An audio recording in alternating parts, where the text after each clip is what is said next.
For the past few years, Ricky Gervais, Stephen Merchant, and Carl Pilkington have been meeting regularly for a series of pointless conversations. This is one of them. Testing. Is that all right? Hello and welcome to the Ricky Gervais Show with me, Ricky Gervais, Stephen Merchant. Hello. And the little round-headed buffoon that is Carl Pilkington. All right.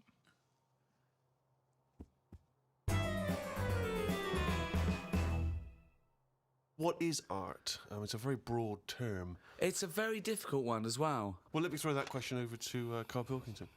What do you want to know? Well, we were just trying to clarify what art is. It's just something for your eyes to look at. Right. It's just a change from the norm, innit? I mean, that's why I think most people have it. But then the problem is, I'd never buy a piece of art. I don't see the point in buying something because I know that my eyes will get bored of it eventually. Right. Have you got much art in your house? Yes. Yeah. Because it gives me pleasure, and I don't get tired of it. I don't get bored Do you of look it. at it every day?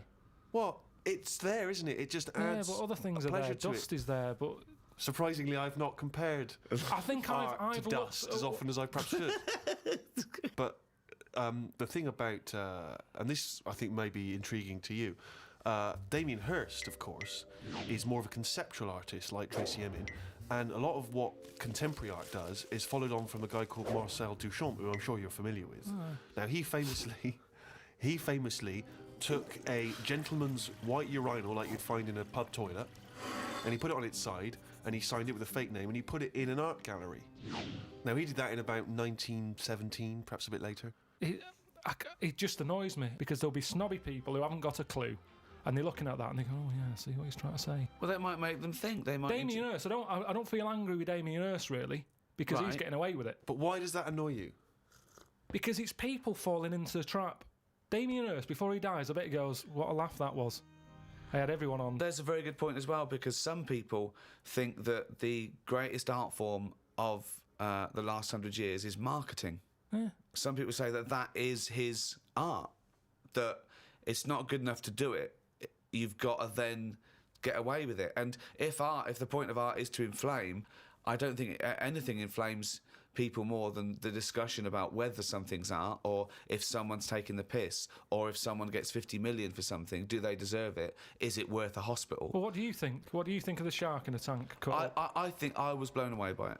I thought I'd never seen anything like it before. It was sort of spectacular because it is so huge and so vast, and to have put a shark, in formaldehyde and to have hung it in an art gallery, it's very striking when you see it. Yeah, it's a remarkable achievement. But what is he? Is he an artist or a fishmonger? What he's done, anyone could have done what he did. Yes, but not everyone did it. He did it. This is an interesting point that you raise. It's the same old point you always raise.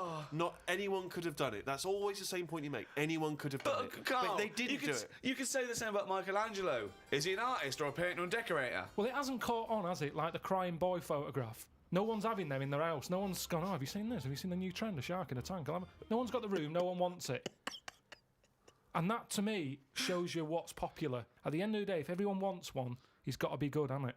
But I think if people were given a chance to appreciate more sophisticated things, then they would. And I just think that's true in all walks of life. You know, it's an acquired taste, and the best things are an acquired taste. I mean, I haven't got pictures in our flat because of that mirrored wall I've got. Yeah.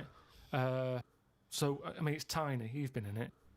Got windows on one wall, door to get in on the other, kitchen on the other, mirrored wall on the other. So there's No nowhere space for there. art. There's no space for art. I'm intrigued how you sit at home. Where's the sofa? At home, Yeah. facing the mirror. So you sit looking at yourself all night, Yeah. as opposed to a painting. Yeah, but at least that changes each day. No, it doesn't. It does. The picture No, it's changes. not. It's round and miserable every fucking day. No, honestly, it's good to, because you don't look at yourself otherwise. Especially me, I haven't got any hair to comb or anything, so I don't look in the mirror as much as the normal person. So, whereas now, I'm looking there every day. So you're sat at home staring at yourself? No, because the telly's in front of the mirror. But are you not distracted by yourself? Yeah, you do. When the adverts are on, you look up, and if Suzanne's sat next to me, I tend to talk to her through the mirror.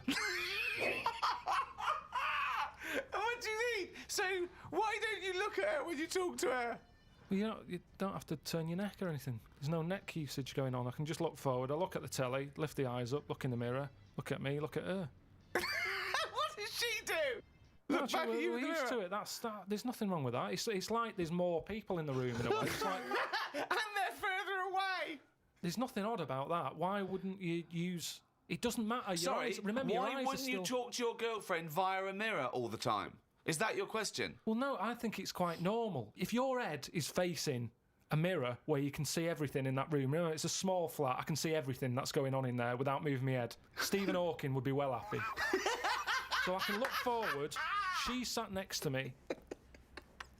If I'm watching the telly, I can say something. Now, she's getting the sound from me still because she's sat close. Yeah. But yeah, we're further away, but things look better from a distance anyway. So that's how you managed to keep this relationship alive. Maybe. You're such an odd little man. But no, it's not odd. You see, there was a woman on the estate who did use... have I told you about Miss Peggy before? No. It rings a bell. Go on. I think I told you ages ago. It's this fat woman who used to be on the estate. She had a 3-wheeler bike.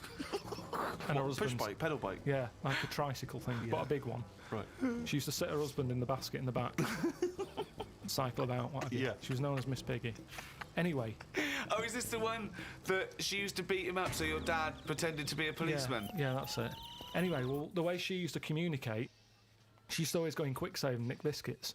And if anyone went up to her to say, stop nicking the biscuits, she'd pull out like a little mirror out of a bag and she'd look in it, but talk to you via the mirror. Oh, God! Oh, man! What? This So she was place you insane. grew up- It's weird, isn't it? It's It was really weird. Like It used to scare me. It's like a Salvador Dali painting.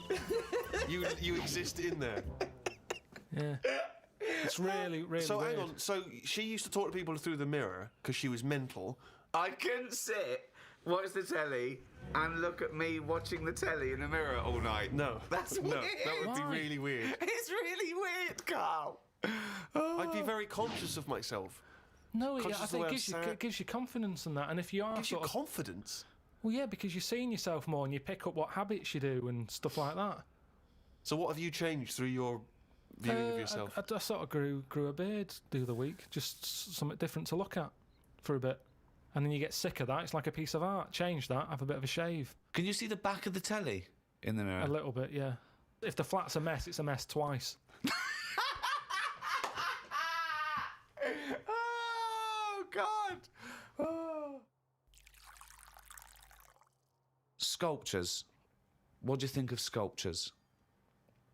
I mean, because that's something that really is getting into the 3D world there, isn't it? No longer do you have to represent something as 3D. You can make something. You know, is it... You know, the statues are amazing, aren't they? They're clever, aren't they? I mean, they always look the same. Well, that's not true, is it? Because recently there was quite a controversial one, a huge one in London, the pregnant thalidomide woman. What do you think of that? Oh, yeah, I saw that. Thoughts? I wouldn't have it in my house. Well, there wouldn't be room because it would just be you, Suzanne, and a pregnant thalidomide watching telly. I don't know what he was trying to say. It's... Maybe she was saying, OK, we've had the human form. This is an example of the human form. Yeah, but do you think she started off trying to do normal and it was like, oh, chipped a bit off?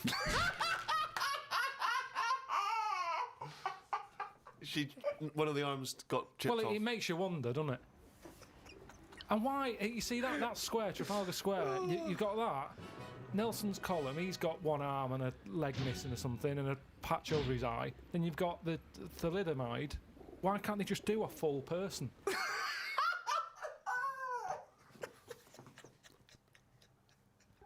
Well, that was what they saw. That was what the artist saw. It's about confronting us with certain preconceptions of what we expect of the human form, what we expect of sculpture.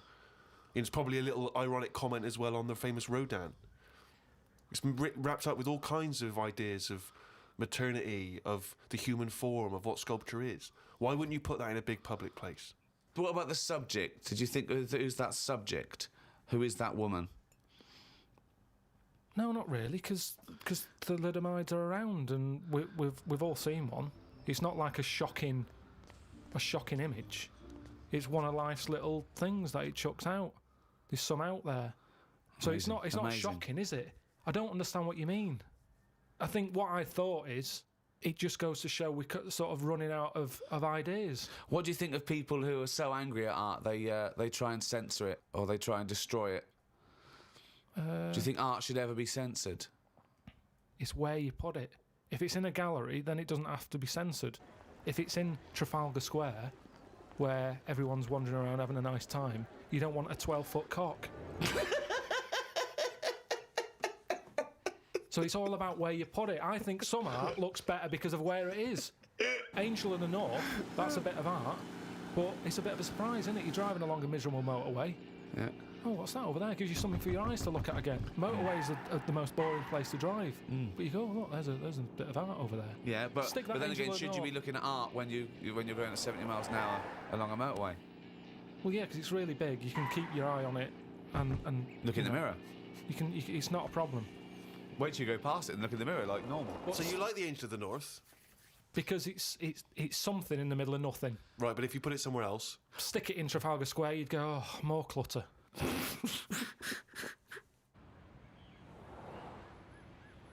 I remember we were shown the cartoon version of Animal Farm when we were about like 15, 16. We were discussing it afterwards about, Napoleon, oh yeah, great, oh yeah, communism versus, the poor proletariat and all this. And this bloke went, you lot make me sick. It was just a nice film about some animals. Brilliant. yeah. What's your take on that, Carl? No, go on. What's your point? Because you can see the irony there, can't you? I haven't seen it. No. If you want to do a serious point, don't use animals. No? Well, I disagree with there because I think my favourite is probably Charles Dickens, and I think the greatest story ever told is A Christmas Carol, and there's only one way that could ever be improved, and that is a Muppet Christmas That's Carol. absolutely right. Yeah. So, and I think that you could, and I think people could take a lesson from that and maybe do other films with the Muppets. A Muppet Schindler's List. Yeah.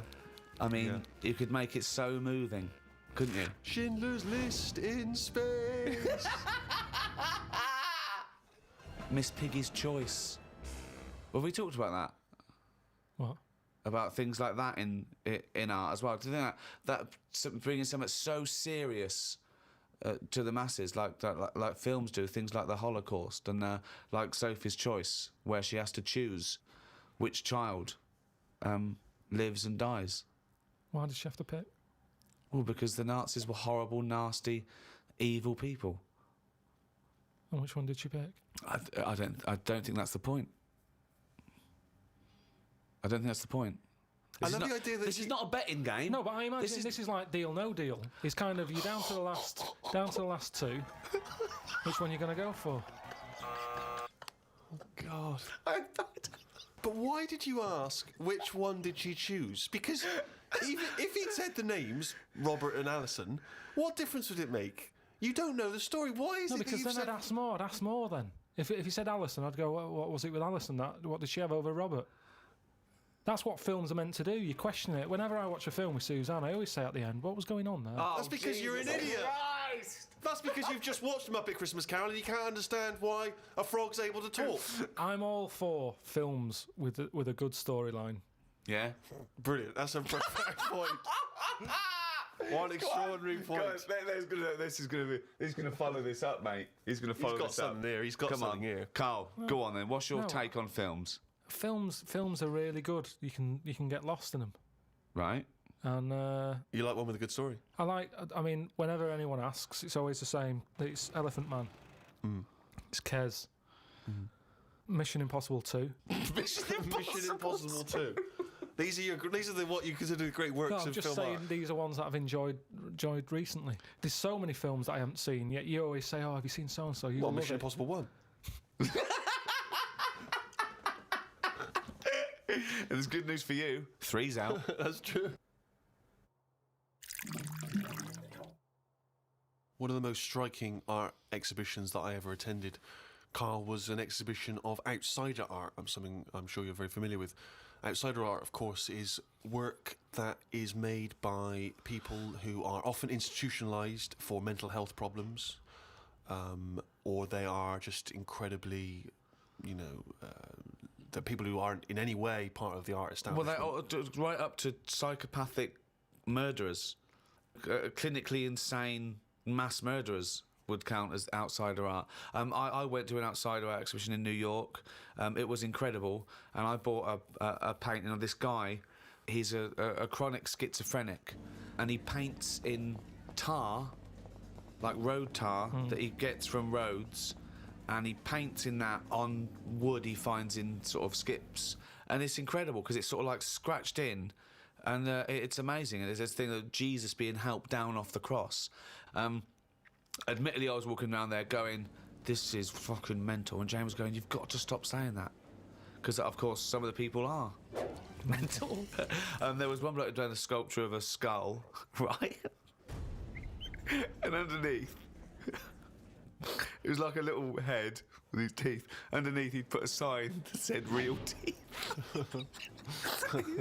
Where did he get the real teeth from?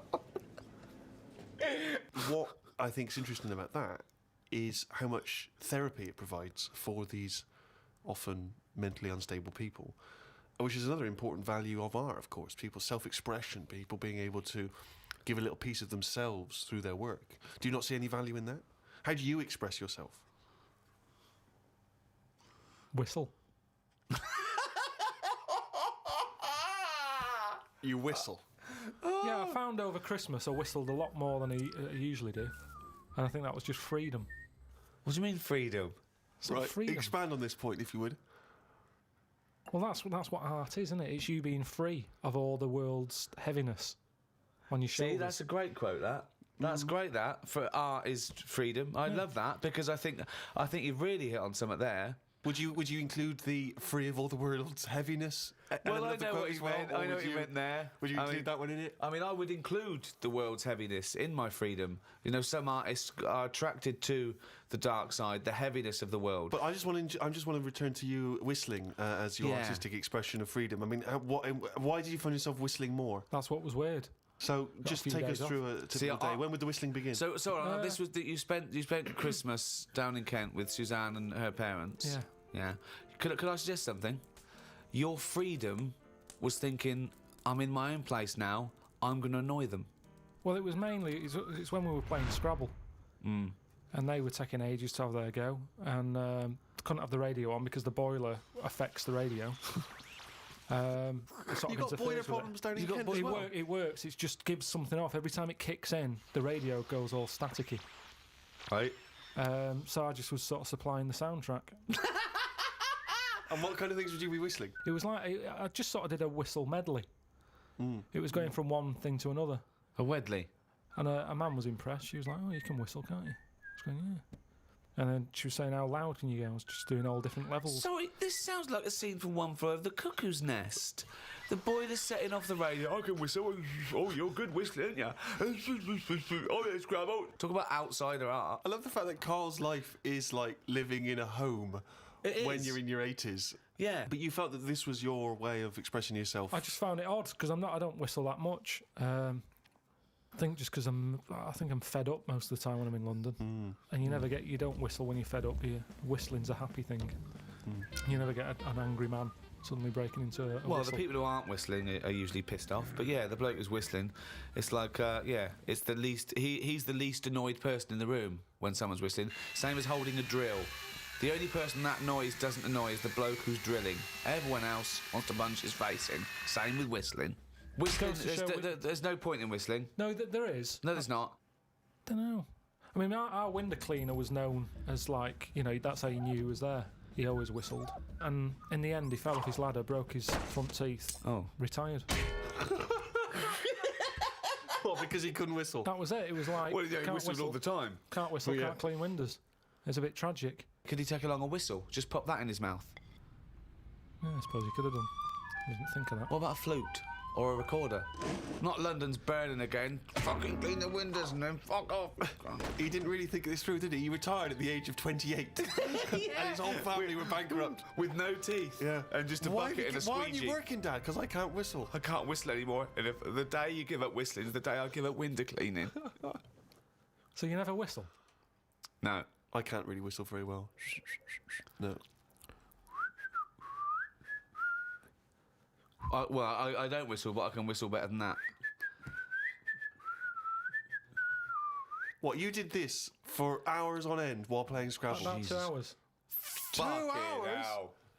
Put my word down. And then... sorry, can we just hear that again? Just hear. Can we hear it? So you were But that whistling. You were whistling after you had your go as well. Yeah. Fucking hell, Carl. But hang on, let's just hear a bit. That is Carl's self-expression. That is his artistic self-expression right there. Inane. No tune, no nothing.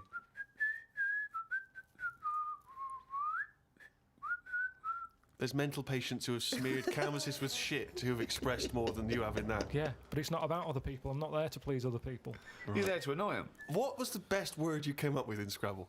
Don't knock me at Scrabble, because I do all right. What's weird is, when I play Scrabble, my brain can come up with words that I don't normally say. Okay, this isn't... No, I'm intrigued here. Your brain can come up with words you wouldn't normally say.